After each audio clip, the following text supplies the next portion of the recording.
Bismillahirrahmanirrahim. Assalamualaikum warahmatullahi wabarakatuh. Perkenalkan, nama saya Aulia Filazofah dengan NIM 19030161000. Saya mahasiswi Universitas Islam Negeri Wali Songo Semarang, Fakultas Ilmu Tarbiyah dan Keguruan, Prodi Pendidikan Agama Islam. Pada kesempatan kali ini, izinkan saya untuk mempresentasikan materi tentang macam-macam air. Langsung saja kita ke materi yang pertama. Sebelum masuk kepada materi macam-macam air, ada baiknya kita memahami apa itu pengertian dari toharoh. Toharoh dalam bahasa Arab bermakna an-nadofah atau kebersihan. Kata toharoh berarti bersih dan suci. Menurut istilah syara, toharoh memiliki banyak tafsiran arti. Salah satunya adalah suatu perbuatan yang membolehkan seseorang untuk sholat, misalnya dengan wudhu, mandi, tayamum, atau dan menghilangkan najis. Namun yang dimaksud di sini tentu bukan hanya semata-mata kebersihan saja. Nah, selanjutnya toharoh dalam istilah para ahli fikih adalah ibaratun an gusil a'dha'il mahsusoh bisifatin mahsusotin, yang artinya adalah mencuci anggota tubuh tertentu dengan cara tertentu. Sebagaimana yang kita tahu, ibadah yang paling agung atau ibadah yang paling tinggi adalah sholat, karena sholat itu adalah tiang agama. Dan syarat utama sholat itu adalah toharoh atau bersuci. Adapun toharoh dalam ilmu fikih ialah yang pertama adalah menghilangkan najis, selanjutnya adalah berwudu, yang ketiga adalah mandi, dan yang terakhir adalah tayamum. Bersuci itu meliputi beberapa perkara. Yang pertama adalah alat bersuci seperti air, tanah, dan sebagainya. Yang kedua adalah cara bersuci. Yang ketiga adalah macam dan jenis najis yang perlu dibersihkan atau disucikan. Yang keempat adalah benda yang wajib disucikan. Dan yang terakhir adalah sebab-sebab atau keadaan yang menyebabkan diwajibkannya untuk bersuci. Setelah kita mengetahui apa arti dari toharoh atau apa pengertian dari toharoh atau bersuci itu, sekarang kita masuk kepada materi yang kedua, yaitu adalah macam-macam air. Yang pertama ada air mutlak. Air mutlak ini adalah air yang suci lagi mensucikan, yaitu air yang tidak berubah dari kondisi asalnya. Air inilah yang paling meyakinkan untuk dipakai sebagai alat untuk bersuci menurut kesepakatan ulama. Terdapat 7 macam air yang suci lagi mensucikan atau air mutlak. Yang pertama adalah air hujan. Nah, air hujan turun dari langit, hukumnya adalah suci, bisa digunakan untuk berwudu, mandi, membersihkan najis pada suatu benda. Nah, meskipun di zaman sekarang air hujan ini sudah banyak yang tercemar dan mengandung asam yang sangat tinggi, namun hukumnya tidak berubah, tetap mutlak atau tetap mensucikan.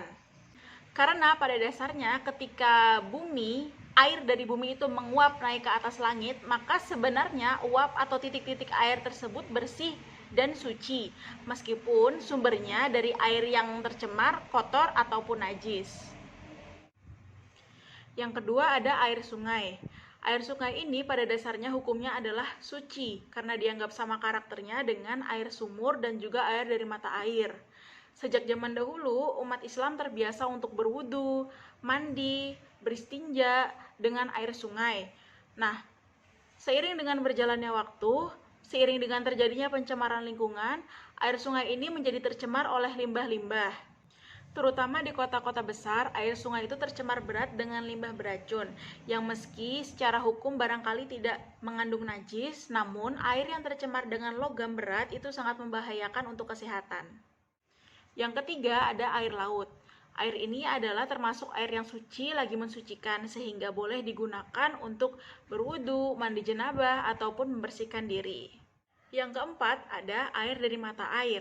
Nah, air yang bersumber dari mata air hukumnya adalah suci lagi mensucikan. Contohnya adalah air Zam-Zam, adalah mata air yang tidak pernah kering yang terletak di kota Makkah. Nah, sumber air ini terletak beberapa meter di samping Ka'bah dan menjadi mata air pertama di kota Makkah sejak zaman Nabi Ismail alaihissalam. Selanjutnya adalah air sumur. Air sumur ini adalah air yang suci lagi mensucikan, karena air ini adalah air yang keluar dari tanah dan telah melakukan pensucian. Kita bisa memanfaatkan air ini untuk berwudu, mandi, mensucikan diri, dan lain sebagainya. Selanjutnya yang keenam adalah air salju. Salju sebenarnya sama saja dengan hujan, yaitu air yang turun dari langit. Hanya saja kondisi suhu udara yang membuatnya menjadi butir-butir salju, tapi intinya itu adalah air yang membeku jatuh sebagai salju. Yang terakhir ada air embun. Nah, air embun ini juga bagian dari air yang turun dari langit. Meski bukan berbentuk air hujan, embun merupakan tetes-tetes air yang akan terlihat banyak di hamparan dedaunan pada pagi hari. Maka tetes-tetes embun ini bisa kita gunakan untuk mensucikan, baik berwudu, mandi, atau menghilangkan najis. Macam air yang kedua adalah air musyamas. Air ini hukumnya suci dan mensucikan, tapi makruh untuk dipakai, yaitu air yang dijemur di terik matahari dalam wadah yang mudah berkarat seperti besi, timah, dan kaleng. Kecuali jika air ini sudah dingin kembali, maka tidak makruh lagi untuk menggunakannya. Macam air yang ketiga adalah air yang suci tetapi tidak mensucikan, yaitu air yang menurut zatnya suci tetapi tidak sah dipakai untuk bersuci. Nah, jenis air ini dikelompokkan menjadi 3 macam, yaitu yang pertama adalah air mustakmal, yakni air bekas terpakai untuk wudhu, mandi wajib, dan mensucikan najis yang kurang dari 2 kulah. Selanjutnya adalah air mutaghayyir, yaitu air yang dimasuki oleh suatu benda yang suci dan benda tersebut merubah salah satu sifat air, yaitu warnanya, rasanya, dan baunya. Misalnya air yang dicampur dengan serbuk minuman seperti air teh dan kopi. Yang ketiga adalah air muqayyad, yakni air berasal dari perasan tumbuh-tumbuhan atau pohon-pohonan seperti perasan tebu, air nira, air kelapa, dan sebagainya. Macam air yang terakhir adalah air mutanajis. Nah, air mutanajis ini adalah air yang sudah terkena najis dan tidak bisa digunakan lagi untuk bersuci. Air ini dibagi menjadi 2, yaitu air yang kadarnya banyak atau air yang kapasitasnya lebih dari 2 kulah.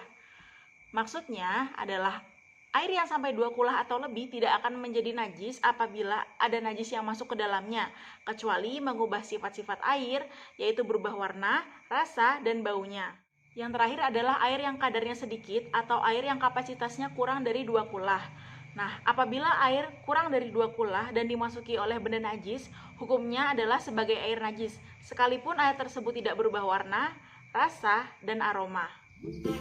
Baik teman-teman, mungkin hanya itu yang bisa saya sampaikan. Kurang lebihnya mohon dimaafkan. Syukron. Wassalamualaikum warahmatullahi wabarakatuh.